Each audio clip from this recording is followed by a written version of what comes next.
Hello friends, good afternoon. आज हम लोग जो हैं दिसंबर 2013 का पेपर जो है यूजीसी नेट हिस्ट्री का उसे डिस्कस करने वाले हैं। और इसी के साथ जो है हमारा ये जो है छठा लेक्चर है, सेवन्थ लेक्चर है, नॉट सिक्स। और दिसंबर 2013 का पेपर 2 जो है वो डिस्कस करने जा रहे हैं हम हिस्ट्री का। Let's start. क्वेश्चन नंबर 1 है कि लेवा लेवा तकनीक द्वारा बनाए गए फलक उपकरण निम्नलिखित किस भूगर्भीय युग की विशेषता है? तो ये है आपके निम्न प्लीस्टोसीन, होलोसीन, उच्च प्लीस्टोसीन और मध्य प्लीस्टोसीन। तो ये है आपके मध्य प्लीस्टोसीन युग की बात है ये, ठीक है। और फिर क्वेश्चन नंबर 2 है सुहागी घाट जो है, सुहागी घाट इसका संबंध किससे है? तो सुहागी घाट जो है ये है 4 के साथ इसका मिलान करना है। ACL करलाइल जो है। फिर दूसरा जो है सेकंड B। जैसे इसको करने का तरीका क्या है कि मान लो कि आपको सुहागी घाट बालाथल जो है नहीं पता, तो आप जो है इसकी अगर ऑप्शन नंबर 4 को देखते हैं तो बुर्ज होम का नाम आप सबने सुना होगा, भीमबेटका का आपने सबने सुना है नाम। तो आपको क्या करना है, आपको इससे जो है अगर आपको एक क्वेश्चन आता है ये बुर्ज होम, तो आप क्या कर सकते हैं, बुर्ज होम का जो मिलान है वो कश्मीर के साथ कर सकते हैं। नपशान पात्र जो है इसका आपको आइडिया रहेगा, ठीक है।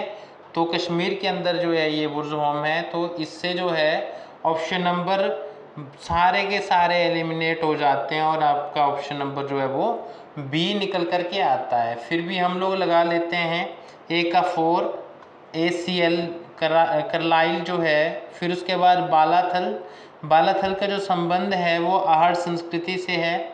और 3 जो है C भीमबेटका का जो संबंध है उनको किसने खोजा था? वो खोजा था BS वाकंकर जी ने। तो ये जो है 2 के साथ हो जाएगा। तो इस तरीके से आपका ये अपने आप जो है आंसर निकल करके आ जाता है, ठीक है। कभी कभी आप जो है मतलब सोचने के तरीके से भी क्वेश्चन के जो है आंसर तक पहुंच सकते हैं। उत्तर पूर्वी अफगानिस्तान जो है उत्तर पूर्वी अफगानिस्तान स्थित निम्नलिखित जो निम्नांकित कौन सा नगर एक हड़प्पीय व्यापारिक बंदरगाह था? तो हड़प्पीय कालीन जो बंदरगाह था वो था आपका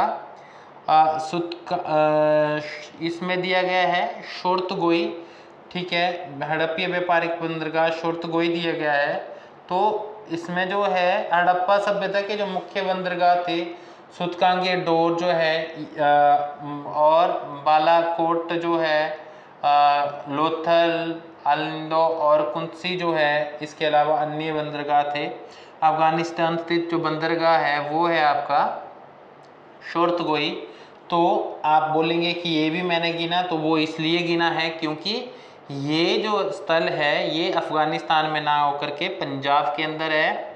पंजाब ने ये जो आपका पाकिस्तान के अंदर जो है पड़ता है ये, ठीक है, और बलूचिस्तान के अंदर।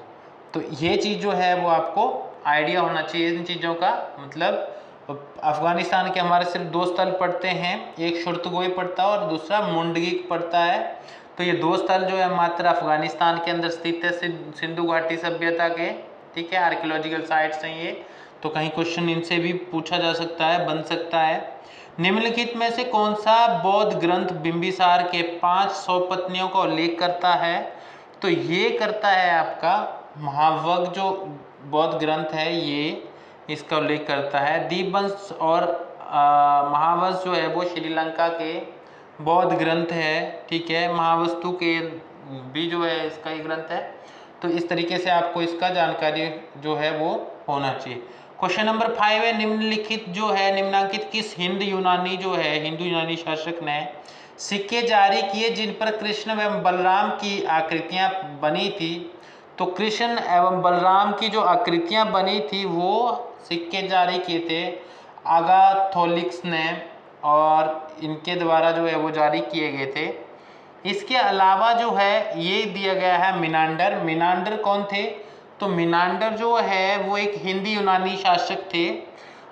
ये भारत के लिए जो है वो अटैक करने के लिए आ रहे थे। बीच में इनकी मुलाकात हो जाती है नागसेन से। नागसेन एक बौद्ध भिक्षु थे, ठीक है, और उनके प्रभाव में आकर के ये जो है वो बौद्ध धर्म ग्रहण कर लेते हैं। ओके, तो इस तरीके से जो है हमें इसके बारे में भी जानकारी होनी चाहिए। अगला जो है, हमने पीछे एक क्वेश्चन छोड़ा था, सूतकांगे डोर जो है 1875 में मेजर एडवर्ड जो थे, मेजर एडवर्ड मॉकलर जो है, इन्होंने इसकी खोज करी थी। मैंने आपको कहा मुंडगेक जो है ये अफगानिस्तान के अंदर है, ठीक है। और इसके अलावे जो है क्वेश्चन नंबर 6 अगर हम लोग डिस्कस करते हैं, नागों से संबंधित निम्नलिखित किस स्थल पर नागराज दधिकरण का मंदिर स्थित है? तो ये दधिकरण का जो मंदिर स्थित है ये मथुरा के अंदर स्थित है। और राजगिरी जो थी वो मगध की राजधानी हुआ करती थी, और एक समय बहुत लंबे समय तक जो है ये शक्ति का केंद्र रही है। और यहाँ पे जो है वो जो बहुत सभा भी हुई है, कौन सी हुई है, तो वो आप मुझे बताएंगे कि राजगिरी में कोई बौद्ध सभा हुई थी, बौद्ध संगीत, या नहीं हुई थी। इसका उत्तर जो है आंसर आप मुझे कमेंट बॉक्स के अंदर दीजिएगा। ओके, और निम्नलिखित पुराणों में से किसमें विष्णु के अवतारों की सूची में जो है बुद्ध के स्थान पर कृष्ण को स्थानांतरित किया गया है? तो बुद्ध के स्थान पर कृष्ण को स्थानांतरित करने वाला जो पुराण है उस पुराण का नाम क्या है, ये पूछा गया है। तो उस पुराण का जो नाम है वो है वायु पुराण। वायु पुराण के अंदर जो है ये कहा गया है। टोटल चर्चा होती है विष्णु के 10 पुराणों की, पर जो 10 पुराण है वो मत्स्य पुराण में लिखे गए हैं, ठीक है।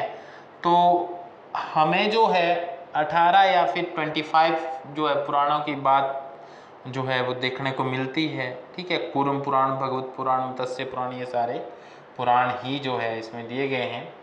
परंतु बुद्ध के स्थान पर हम लोग कृष्ण को रखते हैं, वो व्यवस्था है वायु पुराण के अंदर, ठीक है। निम्नलिखित किस स्थल से शिव की सर्वाचीन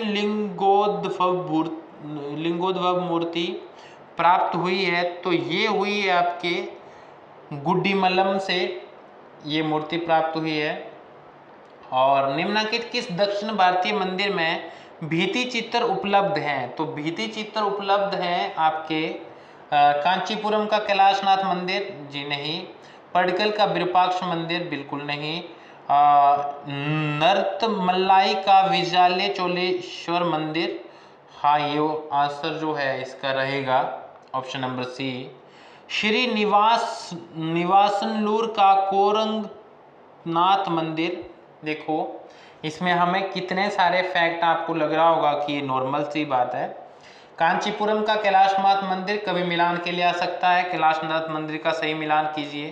पडकल का विरूपाक्ष मंदिर, एक क्वेश्चन के अंदर ही इतने सारे फैक्ट हमें दिए गए हैं कि पडकल के अंदर विरूपाक्ष का मंदिर है। श्रीनिवास नल्लूर का जो कोरंगनाथ मंदिर है ये भी हमें मिलान के लिए आ सकता है। तो सिर्फ आंसर नहीं हमें देखना है, हमें और डायमेंशंस भी तलाश करनी है। और अच्छा हो कि आप इनके बनाने वालों का भी नाम जो है वो याद कर लें, तो ये तो बहुत बड़ी बात है। अब यहाँ पे क्या पूछा गया है कि निम्नलिखित पाल राजाओं को तिथि क्रमानुसार लिखें, दिए गए कोट से सही उत्तर चुनें। तो यहाँ पे अगर आपको थोड़ा सा भी आइडिया है कि पाल वंश की जो स्थापना है वो महाराज गोपाल जी के द्वारा की जाती है, कब? 750 से लेकर 770 तक जो है ये भाई साहब रहते हैं। कहाँ शासन करते हैं? तो ये बंगाल का जो रीजन है वहाँ पे इनका शासन रहता है। अगर आपको एक भी आंसर आता है ना इसमें से लास्ट, अगर आपको सिर्फ इतना भी पता है कि जो है डी तो पहले पे ही आएगा, तो ये सी आंसर इसका जो है वो अपने आप निकल करके आता है। परंतु फिर भी हम लोग इसको डिस्कस करेंगे कि अगर आपको एक भी फैक्ट पता हो तो आप निकाल सकते हैं इस तरीके से, है कि नहीं। अब हम इसके राजाओं के बारे में जानते हैं। तो ये आपको दूसरा जो है देवपाल आता है, 810 से लेकर के 850 तक आता है, ठीक है। देवपाल के बारे में जो है जानकारी हमें 810 से 810 कितने तक मिलती है? 810 से लेकर के जो है देवपाल का शासन रहता है आपके 850 तक। गोपाल जो है इन्होंने क्या किया था, इन्होंने ओदानपुरी जो बौद्ध आश्रम है ना उसको बनाया था, ठीक है। और फर्स्ट बुद्धिस्ट किंग था जिसने, जो मुस्लिम ना होकर के जो है वो क्या था, बुद्धिस्ट था, और बंगाल में जिसका शासन हुआ। फिर दूसरे आते हैं आपके धर्मपाल, देवपाल के पिताजी थे। 770 से लेकर 810 तक इनका शासन रहता है। विक्रमशिला यूनिवर्सिटी की स्थापना उनके द्वारा की जाती है, किसके द्वारा, धर्मपाल के द्वारा, ठीक है। और त्रिपक्षीय संघर्ष की जब शुरुआत होती है तो इसमें यही भाई साहब जो थे वो इन्वॉल्व थे, कौन, धर्मपाल, ठीक है। उसके बाद आते हैं इनके पुत्र श्री जो है वो देवपाल। 810 से लेकर के 850 तक इनका कार्यकाल रहा है। साम्राज्य विस्तार असम, कामरूप और उड़ीसा तक इन्होंने किया, बहुत कायदे के इंसान थे। राष्ट्रकूट राजा जो है अमोघ वर्ष को इन्होंने हरा दिया था, मतलब और भी ज़्यादा कामयाब हो गए। और फिर जो है उसके पश्चात हमारे नारायण पाल, राज्यपाल और लास्ट जो है आपके मदन पाल भाई साहब आते हैं। ये 1144 से लेकर के 1162 तक रहते हैं। और उसके पश्चात जो है सेन डायनेस्टी का रूल होता है शुरू, कहाँ पर, बंगाल में, ठीक है। तो इस तरीके से अगर आपको ना भी आए तो अगर आपको स्टोरी पता है, अगर आपको कहानी पता है तो आप इजीली इन चीज़ों से बाहर निकल कर जो अपना आंसर टिक कर सकते हैं। दूसरा है 11 क्वेश्चन जो है 11 नंबर पर पूछा गया है। क्वेश्चन नंबर 11 क्या बोल रहा है कि आपको मिलान करना है, लेखक दिए हैं, उनके चिकित्सीय शास्त्र दिए गए हैं, आपको उनके साथ जो है उन ग्रंथों से मेल करना है। तो भानुमति का जो मिलाप है वो चक्रपाणि दत्त से होता है, बहुत इजी है। शालीहोत्र का जो संबंध है वो है आपका भोज से, अगर आपने भोज के बारे में पढ़ा है तो ये उसकी रचना है। वृक्षायुर्वेद जो है ये रचना है आपके ये रचना है वृक्षायुर्वेद की सुरेश्वर सिंह की, ठीक है, सुरेश्वर भाई साहब की है। और चिकित्सा सार संग्रह जो है ये वंशसेन का है। तो ये आपको ऑप्शन डी जो है वो इसका देखने को मिलता है। और क्वेश्चन नंबर 12 जो है, क्वेश्चन नंबर 12 क्या बोलता है, क्वेश्चन नंबर 12 है उदयन जरेल, राजा और राजवंश के साथ इनको मैच करना आपने। उदयन जरेल का जो संबंध है ये भाई साहब थे चेर से संबंधित। करिकाल जो है, करिकाल आपको पता है चोल से संबंधित थे, फेमस राजा रहे हैं, ठीक है। जब हम पढ़ेंगे चेर चोल के बारे में तो देखेंगे कि कैसे जो है इनका साम्राज्य जो भारत के बाहर भी फैला। नेडियोन जो है इनका बहुत प्रसिद्ध नाम है और ये जो है पांड्य शासक थे। और सिंह विष्णु जो है वो आपको कल मैंने पढ़ाया था, पल्लव वंश से संबंधित थे। तो इस तरीके से जो है 1 का 4 सिर्फ एक ऑप्शन में हमें देखने को मिल रहा है, वो है डी, ठीक है। तो यहीं से जो है आपका क्वेश्चन निकल जाना चाहिए था। पर अगर आपको ये नहीं भी आता है और आपको पता है कि सिंह विष्णु का संबंध जो है वो किससे है, तो भी आप इस चीज़ को फाइंड आउट कर सकते थे, ठीक है। सिंह विष्णु का संबंध पल्लव से है और पल्लव 3 पे है, 3 यहीं पे जो है 4 का एक ही जगह पे था, तब भी आपका आंसर निकल जाता। क्वेश्चन नंबर 13 है कि लेखक दिए हैं और विधि संबंधित ग्रंथ दिए गए हैं, विधि ग्रंथ दिए गए हैं। जिमुत वाहन ने जो है, जिमुत वाहन का जो संबंध है वो दया भाग से है। गोविंद राज का जो संबंध है वो मनु की टीका से है, मनु स्मृति के ऊपर टीका लिखी है। विज्ञानेश्वर आपको पता है मिताक्षरा है। और देवण भट्ट जो है वो स्मृति चंद्रिका, इनका जो है संबंध है। तो आपको इसका सही आंसर सी मिलेगा। अगर आपको याद करने में मुश्किल होती है इन बुक्स को, तो मैंने आपको बार बार बताया है कि आप प्लीज़ अपने सामने एक जो है वो बोर्ड के ऊपर या फिर एक जो है बड़े पेपर के ऊपर इनको लिख लीजिए, या फिर जो है डेली रिवीजन होने से पहले एक बार जो अपने सारी बुक्स पढ़ी है उनकी डायरी के ऊपर शॉर्ट नोट्स बनाइए और उनको रिवीजन कीजिए, डेफिनेटली आपको याद रहेंगी। मंदिर शैली, मंदिर का नाम, तो ये है, ए का संबंध था आपका शौनक का नीलकंठ मंदिर। आपको ये टर्म भी याद रखनी है, शौनक का नीलकंठ महादेव मंदिर। तो ये नागर शैली के अंदर जो है वो बना है। फिर है आपका द्रविड़ शैली के अंदर अगर पूछा जाए तो वो है एलोरा का कैलाशनाथ मंदिर, द्रविड़ शैली के अंदर लिखा बनाया गया है। चालुक्य का जो ये लुक्कुडी स्थित जैन मंदिर जो है वो चालुक्य शैली में बनाया गया है। और विजातीय श्रेणी के अंदर जो है पहाड़पुर स्थित जो है वो मंदिर है। तो ये ऑप्शन जो हो जाता है आपका बी हो जाता है। तो आपको इस तरीके से ये यहाँ से भी इतनी ज़्यादा इन्फॉर्मेशन मिल रही है, कभी कभी स्थान से भी मैच करने के लिए आ जाता है, तो आपको पता होना चाहिए। और अपना आँख कान नाक सब खुला रखना है जब आप स्पेशली जब क्वेश्चन पेपर लगा रहे हो, ठीक है। गुप्तोत्तर कालीन प्राचीन भारतीय कला शैलियों का नामकरण क्षेत्र विशेष में राज्य कर रहे राजवंशों के नामों पर आधारित था। जी बिल्कुल।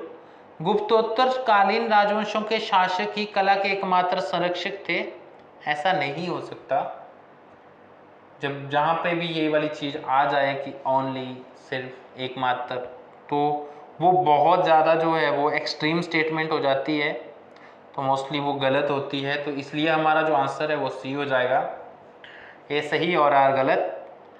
अलवरुणी के अनुसार अंत्यज थे, अंत्यज कौन होते थे अलवरुणी के अनुसार? अंत्यज होते थे आपके हादी डोम चंडाल जाति के लोग, बिल्कुल नहीं।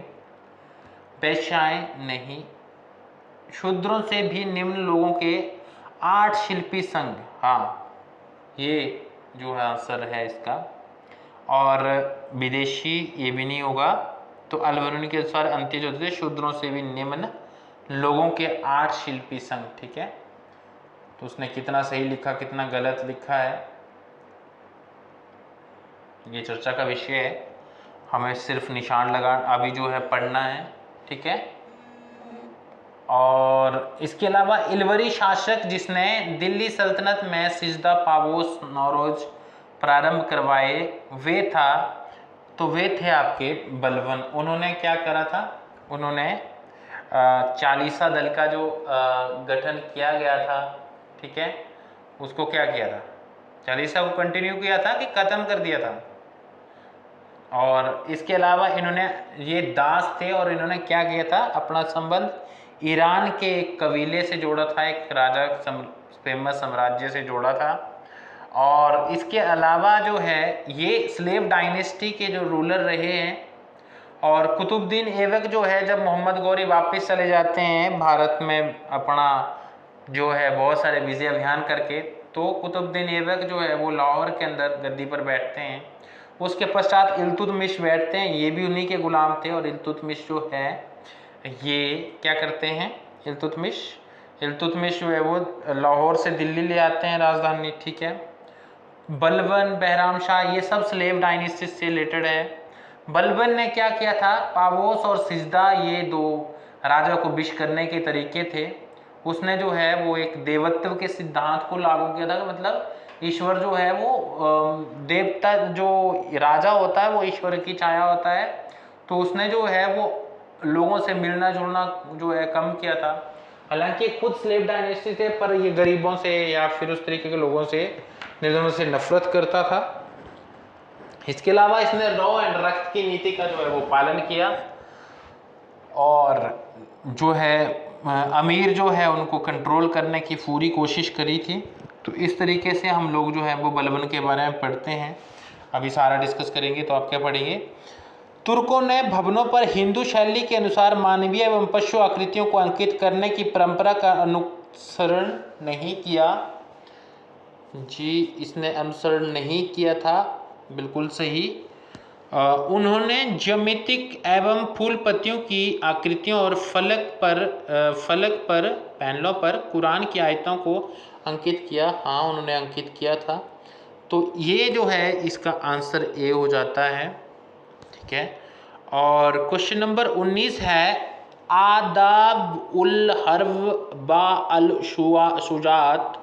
इसका जो संबंध है वो है आपका फ़क्र ए मुदव्विस से। किससे? फ़क्र ए मुदव्विर से, मतलब ए का 4। फिर दूसरा है आपका तबकाते नासरी। तबकाते नासरी जो है इसका संबंध मिन्हाज उस सराज से है, तो आपको एक बी का 3 हो जाता है। तारीख़ जहाँ गुशा, तारीख़ जहाँ गुशा जो है इसका संबंध जो है आपका, तारीख़ जहाँ गुशा इसका संबंध एक से है, अता मलिक जुवैनी जो है इसका सही आंसर होगा। फिर जो है तारीख़ फ़िरोज़शाही जो है, तारीख़ फ़िरोज़शाही का संबंध जियाउद्दीन वर्नी से है।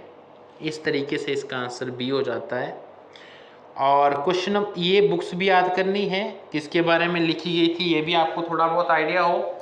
इक्ताए मामलिक, इक्ताए मामलिक जो है ये लिखी गई है वंशीय एकता के द्वारा, नहीं यहाँ मैच करना है हमें। मजलिस ए खलवत जो है इसका संबंध क्या है? इसका संबंध है राजा और अधिकारियों के बीच की गुप्त बैठक। महसूल क्या होता है? महसूल होता है प्रांत की कुल आय, प्रांत की कुल आय। इक्ताए इस्तिगाल जो है लघुकालिक फौजदारी होती है, और ऑप्शन नंबर बी हमारा जो है वो करेक्ट हो जाता है। शिकदार कौन होते हैं? तो शिकदार जो होते हैं वो परगना स्तर पर सैन्य अधिकारी होते हैं, ठीक है, परगना स्तर पर सैन्य अधिकारी होते हैं। तो बाकी ऑप्शन हमें पढ़ने की ज़रूरत नहीं है, अगर आपकी क्लियरिटी है तो चारों ऑप्शन को पढ़ने की कोई ज़रूरत नहीं, ठीक है।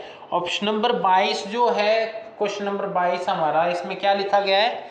2 वाक्य दिए गए हैं, एक को कथन ए और दूसरे को कथन आर कहा गया है। मध्यकालीन भक्ति आंदोलन बौद्ध और जैन मत के मानने वालों को हिंदू धर्म से जोड़ने में सफल रहा, ठीक है। सांस्कृतिक समायोजन की प्रक्रिया में जनजाति के अनेक लोग हिंदू जाति प्रथा में सम्मिलित हो गए, ठीक है। तो इसमें जो है इसका जो आंसर है वो हो जाता है, ये दोनों अगर सही है तो ऑप्शन नंबर ए और आर दोनों सत्य हैं, और यही इसकी जो है व्याख्या सही करता है। तो ऑप्शन अब आपको क्वेश्चन नंबर 23 देखना है। शेख नूरुद्दीन की जो है स्थापना, शेख नूरुद्दीन ने स्थापना की थी। तो जो शेख नूरुद्दीन हैं इन्होंने कश्मीर में सूफियों के सिलसिले की स्थापना की थी। पहला ही ऑप्शन हमारा सही हो जाता है, पर इसका मतलब ये नहीं है कि हम आगे वाले नहीं पढ़ेंगे, क्योंकि आगे वाले क्वेश्चन से क्वेश्चन बन रहे हैं। अजमेर में सूफियों के चिश्ती सिलसिले की स्थापना किसने करी थी? तो वो की थी मोइनुद्दीन चिश्ती ने। किसने? ये सैफ नूरुद्दीन है, इन्होंने कहाँ करी थी? शेख नूरुद्दीन, सैफ नहीं, ये कश्मीर के अंदर इन्होंने करी थी। किसकी? ऋषि सिलसिले की स्थापना करी थी, ठीक है। अजमेर में चिश्ती सिलसिले की स्थापना करी थी सूफियों के, वो करी थी आपके मोइनुद्दीन चिश्ती ने, ठीक है, 1192 के अंदर। बिहार में सूफियों के फिरदौसी सिलसिले की स्थापना जो है वो किसने करी थी? वो फ़क्र शेख बदरुद्दीन जो है समरकंदी, इन्होंने करी थी। और मुल्तान में सूफियों के सुहारवर्दी सिलसिले की जो स्थापना करी थी वो शेख बहाउद्दीन जकारिया द्वारा जो है सुहारवर्दी सिलसिले की स्थापना जो भारत में की जाती है। तो ये बातें जो है आपको पता होना चाहिए कि कौन से सिलसिले जो थे वो प्रमुख थे और कहाँ कहाँ उनकी स्थापना हुई, मुख्य कार्य क्षेत्र कहाँ था, ठीक है। अब आपको क्या करना है, सल्तनत काल में उलेमा और सुल्तान के बीच संबंधों के संदर्भ में निम्नलिखित में से कौन सा कथन सही है? तो ये कौन सा कथन सही है? उलेमा को शरीयत से अधिकारों की प्राप्ति होती थी, ये गलत है। उलेमा को शरीयत से अधिकारों की प्राप्ति नहीं हुआ करती थी। फिर बोला है कि कौन सा सही है, इसमें क्या पूछा गया, कौन सा सही है, ठीक है। उलेमा ने सुल्तान को देवी शब्दों की व्याख्या करने की आज्ञा नहीं दी थी, गलत। उलेमा ने सुल्तान को देवी शब्दों की व्याख्या करने की आज्ञा नहीं दी थी, उलेमा खुद आज्ञा मांगता सुल्तान से। उलेमा को सुल्तान अपनी इच्छा अनुसार छोड़ नहीं सकता था, सुल्तान जिसको चाहे छोड़ सकता था भाई, उसकी कोई ज़रूरत नहीं होती थी उलेमा की। उदाहरण के लिए आप अलाउद्दीन खिलजी को देख सकते हैं, ठीक है। तो ऑप्शन नंबर डी हो जाएगा इसका, कि ऊपर में से कोई भी कथन सत्य नहीं है, बस जिसकी श्रद्धा है वो मानता है, जिसकी श्रद्धा नहीं थी वो नहीं मानता था। उस विदेशी यात्री की पहचान कीजिए जिसने बहमनी साम्राज्य का वृत्तांत दिया। तो बहमनी साम्राज्य का जो वृत्तांत दिया था वो दिया था ए निकितन भाई साहब ने। ठीक है, ए निकितन जो था ये पुतिन का भाई था, मतलब पुतिन का भाई नहीं था। पुतिन जो व्लादिमीर पुतिन है वो कहाँ के हैं, रशिया के हैं, तो ये भी रशिया से आया था ए निकितन। और इसके अलावा रॉल्फ फिंच जो है ये 1583 के अंदर भारत आया, एलिजाबेथ द्वितीय का जो दूत बन के आया था, मतलब व्यापार की परमिशन चाहिए थी, आए तो ऐसे ही थे, परंतु बाद में राजा बन बैठे सारे के सारे अंग्रेज। फिर निकोलो डी कॉन्टी जो है, निकोलो डी कॉन्टी ये आए थे देवराय द्वितीय जो थे उनके शासनकाल में। देवराय द्वितीय जो है वो आपके विजयनगर साम्राज्य के शासक थे। 1420 में ये इटली से आए थे निकोलो डी कॉन्टी। आपको पता होना चाहिए कहाँ से आए थे, किसके कार्यकाल में आए। ए निकितन का मैंने आपको बता दिया है, मोहम्मद गवाह के शासनकाल के अंदर आए और 1466 के लगभग जो है 66 के अंदर ये आए, 75 तक रहे।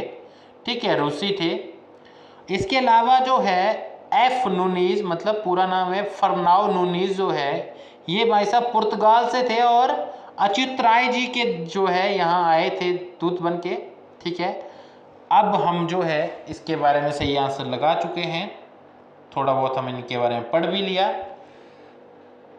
तो आगे है, मध्य एशिया का कौन सा क्षेत्र अरबी भाषा में मावरून नहर कहलाता था। तो मावरून नहर जो है वो कहलाता था आपका ट्रांस ऑक्सियाना जो है, ये मावरून नहर कहलाता था। बाबर फरगना से आया था। ठीक है, खुरासान का जो है, खुरासान कराची का बयान एमबीटी ने किया था।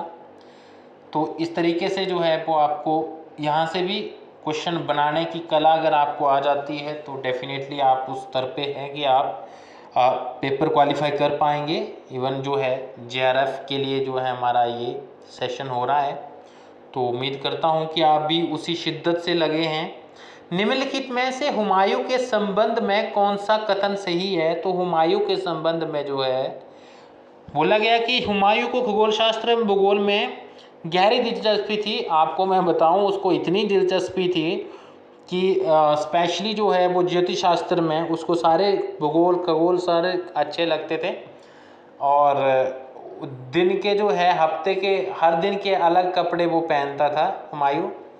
हुमायूं ने शाही पुस्तकालय के लिए पुस्तकों का संग्रह किया था, बिल्कुल सही है, उसने पुस्तकालय के लिए जो है पुस्तकों का संग्रह किया था और वहीं पे जो है वो सीढ़ियों से गिरकर इनकी मृत्यु हुई थी। हुमायूं अपने सैन्य अभियानों के दौरान पढ़ने के लिए कुछ चुनी हुई पुस्तकें साथ ले जाया करता। भाई जिसको पढ़ने की आदत होती है ना, वो जहाँ मर्जी भेज दो वो लेकर के ही जाएगा। आप भी अगर आप पढ़ने वाले लोग हैं तो आपके आसपास भी बहुत सारे जो है बुक्स और ये सारे पढ़ने का मटेरियल जो है वो पड़ा हुआ मिलेगा। तो ये तो डम्बो जो है वो भी सही कर लेगा, जिसको हुमायूं जिसने थोड़ा बहुत भी पढ़ा। दीन-ए इलाही प्राथमिक रूप से था। दीन-ए इलाही क्या था, धर्म था, किसने चलाया, अकबर ने चलाया था। राज्य का राज के धर्म बनाया, बिल्कुल उसने ऐसा नहीं किया था, ऐसी गलती वो करता ही नहीं। हिंदू धर्म तथा इस्लाम का सम्मिश्रण था, वो बहुत सारे धर्मों का मिश्रण था, सिर्फ हिंदू और इस्लाम की बात नहीं है।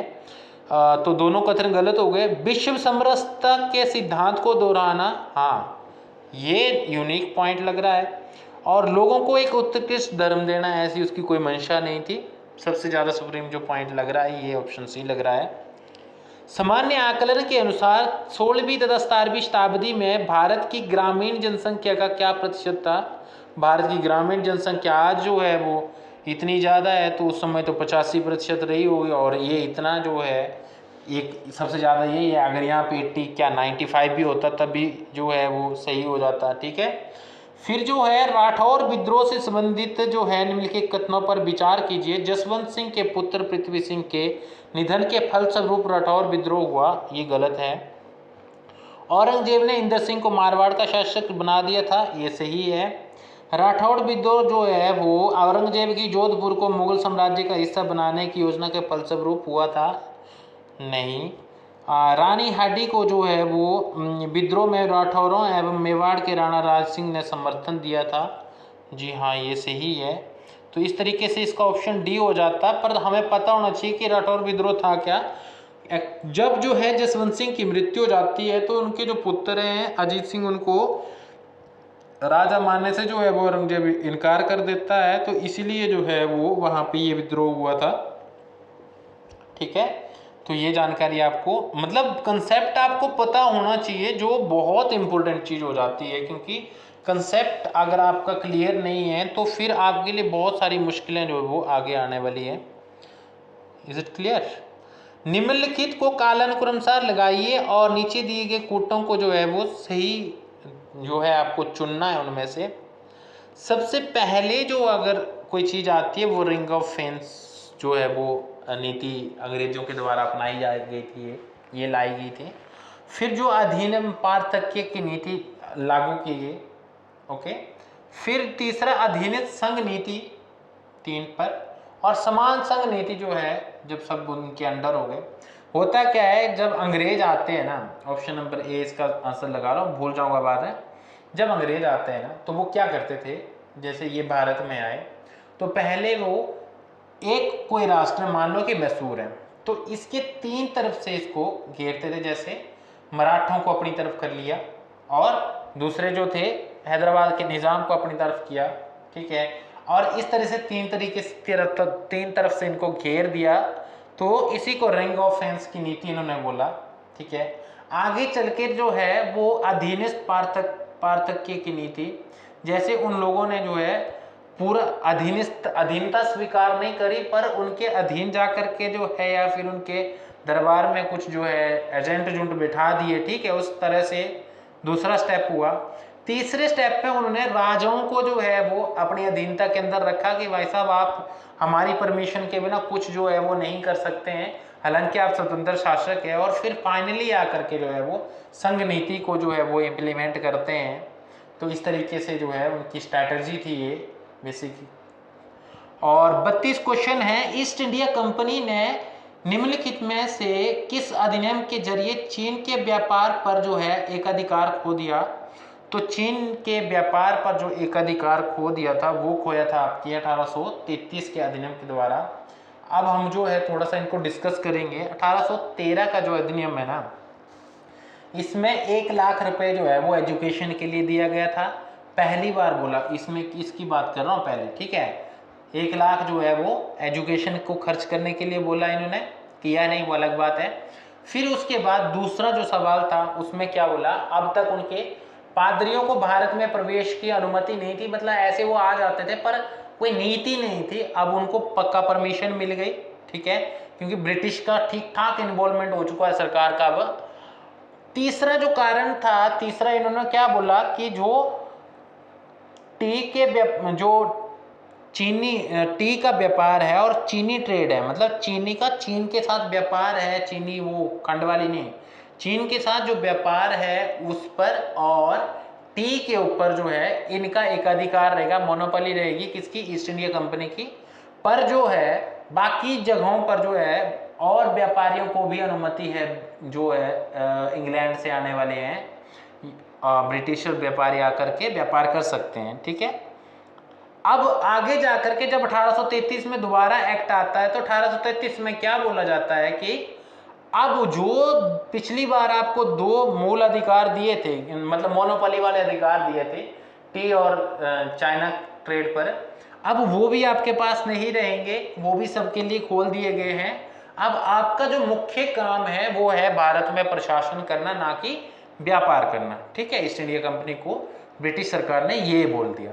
ठीक है, 1833 के एक्ट को जो है वो सेंट हेलेना एक्ट भी कहा जाता है।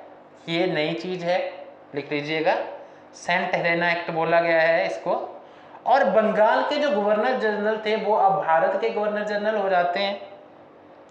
पहले भारत के गवर्नर जनरल कौन बने, उनका नाम आप मुझे जो है वो बताओ, नहीं आता तो वीडियो पॉज करो, ढूंढो, फिर जो है वो आप अपनी, मुझे मत बताओ, अपनी बुक में लिख लो। ठीक है, ताकि आपको आगे क्वेश्चन जो है वो समझने में दिक्कत ना हो। समझ में आई बात? अब जो है एक जो है 20 सदस्य जोड़ा गया, जिसमें लॉ जो मेंबर जोड़ा गया, उसको वोटिंग का राइट जो है वो नहीं दिया गया था। ठीक है, और दास प्रथा समाप्ति की घोषणा की गई, पर वो 1843-44 तक जाते जाते जो है समाप्त होती है, इस टाइम पे नहीं हुई। ओके, ये तो होगी हमारे इस एक्ट के बारे में बात। फिर 1853 का एक्ट आता है।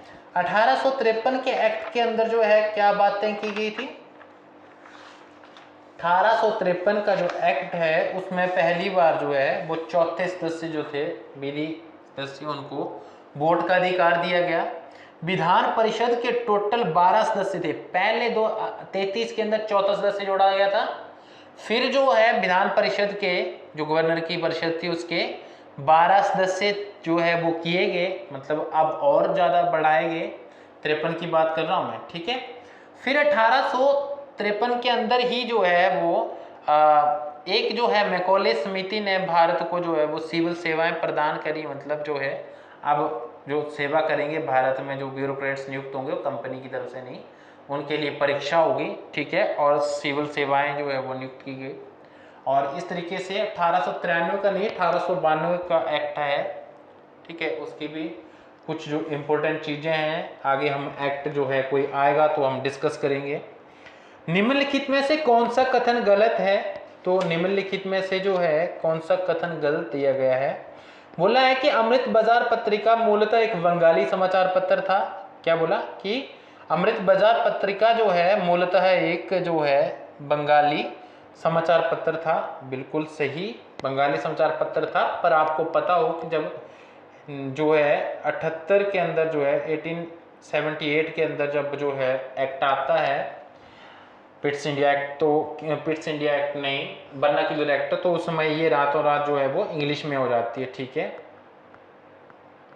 अमृत बाजार पत्रिका जनसभा का समाचार पत्र जो है, जनभाषा का समाचार पत्र समाचार दर्पण वारेन हेस्टिंग्स के कार्यकाल के दौरान शुरू किया गया था। तो ये बी जो है इसका आंसर रहेगा। क्या है इसका? ये गलत है और हमसे पूछा भी गलत ही कथन है। तो एक तो हमें ये मिल गया है।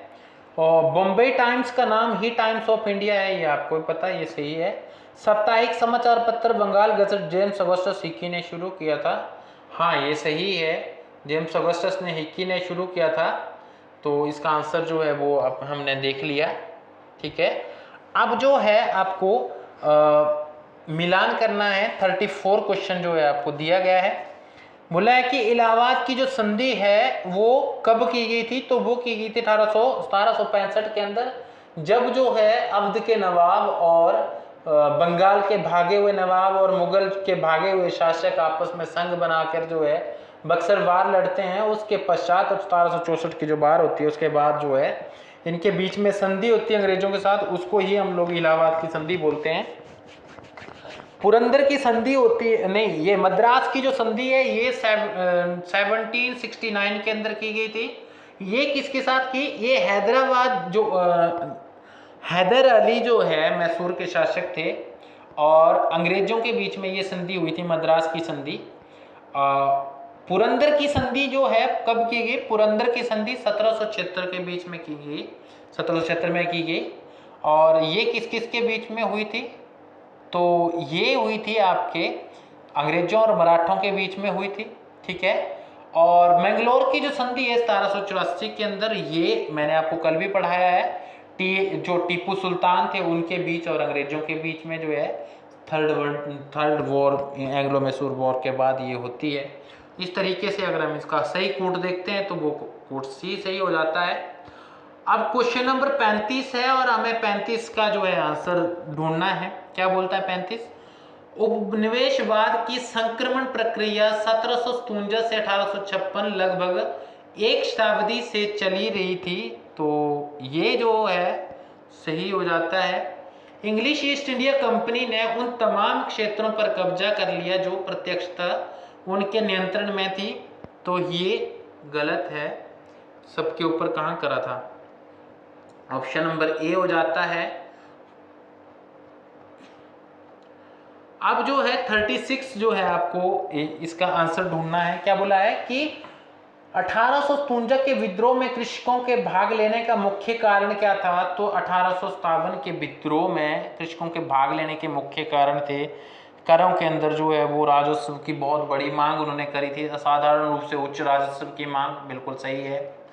राजस्व नीति नए कृषकों को ही नहीं अपितु देश के कुलीन लोगों का भी विनाश कर दिया था। हाँ, सबका ही तो विनाश करा था, सत्यानाश करा था, विनाश नहीं। नई राजस्व नीति के लाभार्थी भी संतुष्ट नहीं थे। क्यों लाभार्थी संतुष्ट होंगे? क्योंकि वो थी नहीं संतुष्ट होने लायक। तो इस तरीके से इसका जो वो है ऑप्शन डी हो जाता है।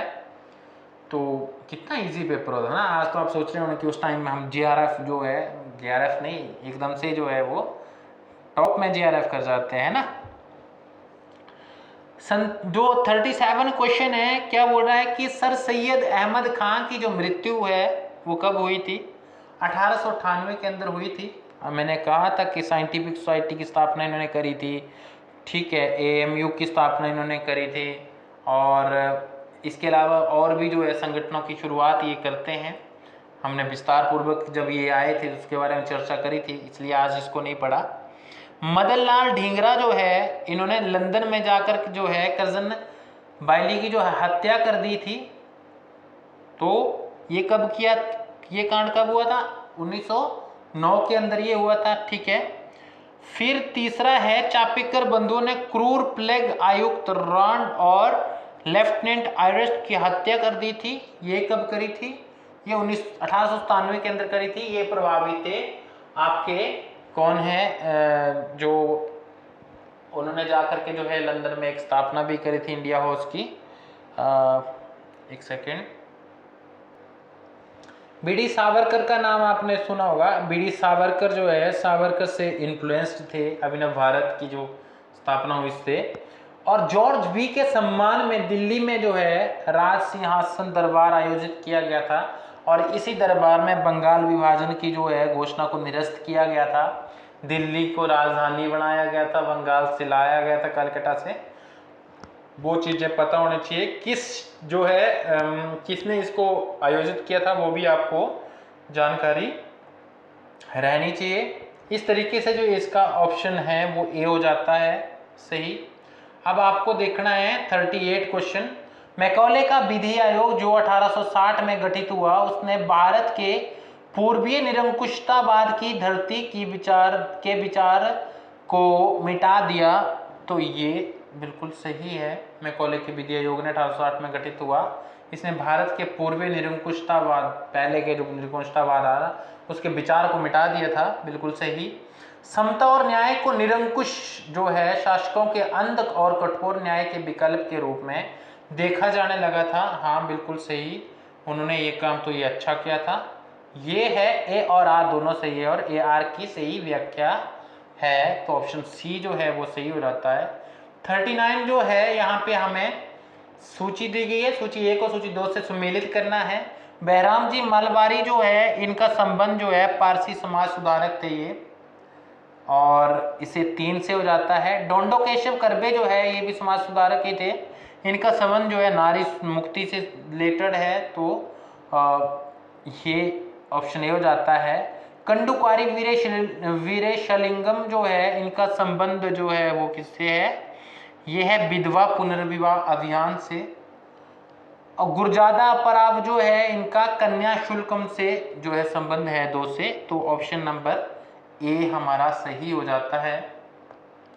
40 है, निम्नलिखित में से कौन जस्टिस पार्टी से संबंधित नहीं थे? तो जस्टिस पार्टी से जो संबंधित नहीं थे, के.एम. पात्रो थे, रामास्वामी नायकर थे, राजा राम रैनी नगर जो है ये भी थे। तो ये नहीं थे, तनगुटूरी प्रकाशम, ठीक है। और इस पार्टी का संबंध दक्षिण भारत से था। वहाँ पे इन लोगों ने जो है वो जो निम्न वर्ग के साथ या फिर जो कास्ट वालों के साथ जो एक द्वयम दर्जे का बिहेव किया जा रहा था, उसके खिलाफ ये संगठित हुए थे, ठीक है। और उन्होंने बहुत बड़ा जो है आंदोलन वहाँ पे साउथ में लड़ा। और इसके पश्चात जो है आज भी अगर जब आप उस मूवमेंट का परिणाम ही है कि आंध्र प्रदेश हो गया और तमिलनाडु हो गया, केरला हो गया, वहाँ पर जो है वो एक बहुत प्रोग्रेसिव विचारों की जो है वो राजनीति होती है। और वहाँ पे ये सरकारें जो है वो डीएमके होगी, एआईडीएमके होगी, ये सब जो है वो उसी विचार का प्रतिनिधित्व करते हैं। ये पिराना स्वामी की जो है बात हमारे यहाँ होती है, छोड़ो वो हम ठीक है फिर डिस्कस करेंगे जब वो ऑप्शन में होंगे, और मुझे यकीन है कि पक्का उनका भी हमें डिस्कशन करने को मिलेगा, क्योंकि हिस्ट्री है और बहुत वास्ट जो है वो हमारा सिलेबस है, कहीं पे कुछ भी आ सकता है। नाभा और जिंद के शासकों ने रणजीत सिंह की अधीनता स्वीकार किए जाने के प्रतीक के रूप में उन्हें क्या भेंट किया था? उन्होंने उनको नॉर्मल है कीमती उपहार भेंट किए थे। किले कौन देता है अपने, है ना, घोड़े और ये सारी चीजें तो दी थी, सब उनका हो गया। उस पत्रिका के नाम का चयन कीजिए जिससे गांधी जी संबंधित नहीं थे। आपको पता है इंडियन ओपिनियन से थे, हरिजन से थे, यंग इंडिया से थे और इंडियन मिरर से नहीं थे। तो ऑप्शन नंबर बी इसका सही हो जाता है। इंडियन ओपिनियन, हरिजन 1932 के शुरू किया, यंग इंडिया कब शुरू किया और कौन सी भाषा के अंदर था, इन चीज़ों की जो है आप पूरा विस्तार पूर्वक इनको पढ़िए, तभी जो है वो पीवाईक्यू लगाने का फायदा है। 43 का जो आंसर है, 43 क्या बोलता है कि सांगली तोपों की नीलामी, मतलब लोग जो अधिकार दिया गया था इनको, सांगली को जो है 9 तोपों की सलामी दी जाती थी। ग्वालियर सबसे ज़्यादा 21, ग्वालियर से ये जो माधवराव सिंधिया और ये भाई साहब अभी ज्योतिरादित्य सिंधिया जो है ये उसी उससे आते हैं। धौलपुर जो है इसको दिया गया था, धौलपुर को कितना दिया गया था, ये है 3, ठीक है। और 4 का जो सीधा जो है ए से संबंध है तो 17 जो है कच्छ को दी गई थी। तो इस तरह से ऑप्शन नंबर डी हमारा हो जाता है 2, 4, 3 और 1, ठीक है। क्लेमेंट एटली का जो है प्लान था, ये क्या था? क्लेमेंट एटली जो है इनका संबंध किससे था? इनका संबंध था कैबिनेट मिशन से, ठीक है, भारत के अंदर जो कैबिनेट मिशन भेजा गया। माउंट बेटन का जो संबंध है, माउंट बेटन का संबंध किससे था? माउंट बेटन का संबंध था बाल्कन प्लान से, ठीक है। और लॉर्ड लिन्लिथगो जो है, आपको पता है मैंने कल बताया सबसे लंबे समय तक जो है ये रहे हैं वायसराय, तो ऑगस्टस ऑफर जो है, अगस्त ऑफर इन्होंने लाया था। बवेल का क्या प्लान था? लॉर्ड बेवेल का, वेवेल जो है ये लाते हैं आपका ब्रेक डाउन प्लान, ठीक है। तो इस तरीके से हमारा जो ऑप्शन है 1, 2, 3, 4, जो इसका जो आंसर है वो क्या हो जाता है? 3, 4, 1 और 2, 3, 4, 1 और 2 सी में है। अब आपको देखना है 45, निम्नलिखित में से वे कौन सी आसन्न समस्या थी जिसका सामना भारत को स्वतंत्रता प्राप्ति के तुरंत बाद करना पड़ा था? तो वो समस्या थी आपकी जैसे कि विभाजन के पश्चात सीमाओं का व्यवस्थापन, ये तो नॉर्मल था ही था। सिविल सेवा कर्मियों के विभाजन, ये तो हो गया था पहले। और सैन्य परिसंपत्ति का विभाजन, ये भी जो है वो उससे पहले हो गया था विभाजन से। सांप्रदायिक शरणार्थी की समस्या जो है इमीडिएट देखना पड़ा था इसका, तो ऑप्शन नंबर डी जो है वो ये हो जाता है। बहुत से क्वेश्चन जो है पेपर 2 में स्पेशली ऐसे हैं जो सिर्फ कॉमन सेंस से भी पॉसिबल है। और लुसियन फेवरे जो है, लुसियन फेवरे जो है इनका संबंध किससे है? तो ये द रीजन ऑफ फ्रैंक के कामटे से इनका संबंध है। मैक्स ब्लॉक जो है इनका संबंध किससे है? तो द हिस्टोरियंस क्राफ्ट से रिलेटेड है। इमानुएल अल आर लडूरी जो है इनका संबंध किससे है? इमानुएल ये पीजेंट ऑफ द लैंग्यूडॉक से इसका संबंध है। फर्नांड फ्रोडल द मेडिटेरियन जो है इसका संबंध इससे है। ऑप्शन नंबर सी हमारा हो जाता है 4, 2, 1, 3, इसका संबंध 7 है।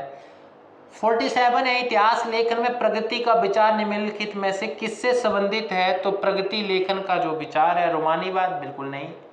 और प्रबोध से इसका संबंध हो सकता है। उत्तराधुनिकतावाद नहीं, द्वंद्वात्मक नहीं, यही सही है, ऑप्शन नंबर बी सही है। 48 जो है समग्र इतिहास की संकल्पना निम्नलिखित इतिहास लेखन विचारधारा में किससे संबंधित है? तो समग्र इतिहास लेखन की जो है कालवृत्त विचारधारा से संबंधित है, क्योंकि ये किसी एक चीज को, जैसे मार्क्सवादी विचारधारा, प्रत्यक्षवादी विचारधारा, मध्यवर्ती सबाल्टर्न विचारधारा, ये अलग अलग है, बट इसमें संकल्पना किसकी पूछी है? समग्र इतिहास की, वो कालवृत्त विचारधारा के अंदर जो है वो हमें देखने को मिलती है। तो अगर आप हिस्टोरियोग्राफी नहीं पढ़ते हो तो प्लीज़ एक लेक्चर कम से कम हिस्टोरियोग्राफी के ऊपर देखो।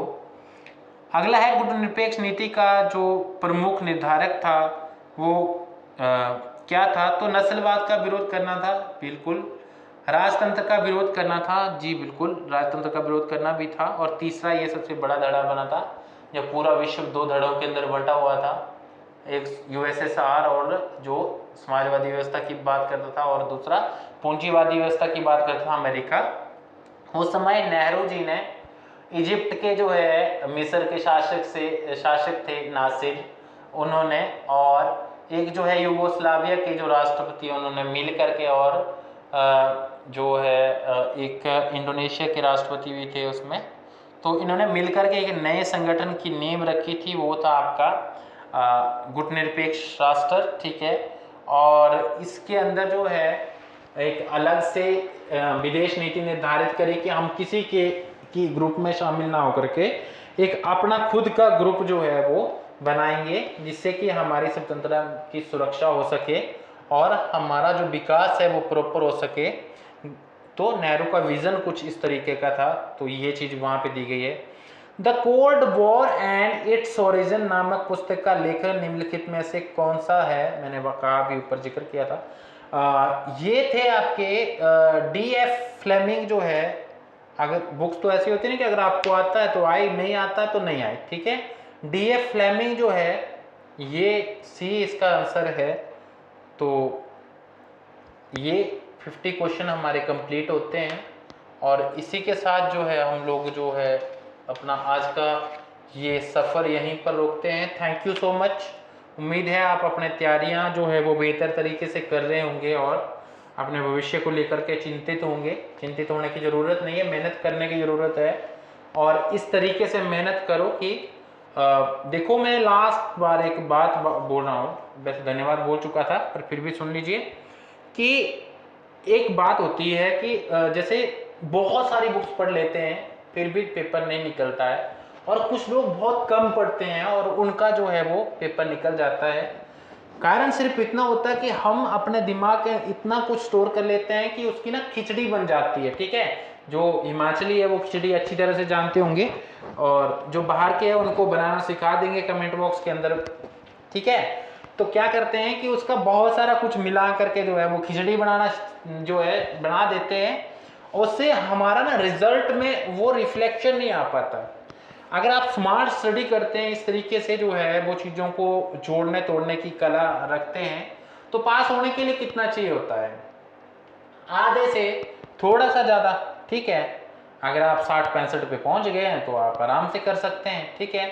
हम क्या करते हैं? फिलोसफर बनते हैं, ताकि 4 लोगों के बीच में लग सके कि जी हम तो बहुत पढ़ते हैं, पूरा भार उठा करके चले होते हैं। तो एक ऐसी घटना है वो फिर कभी। Thank you so much. जय हिंद, जय भारत।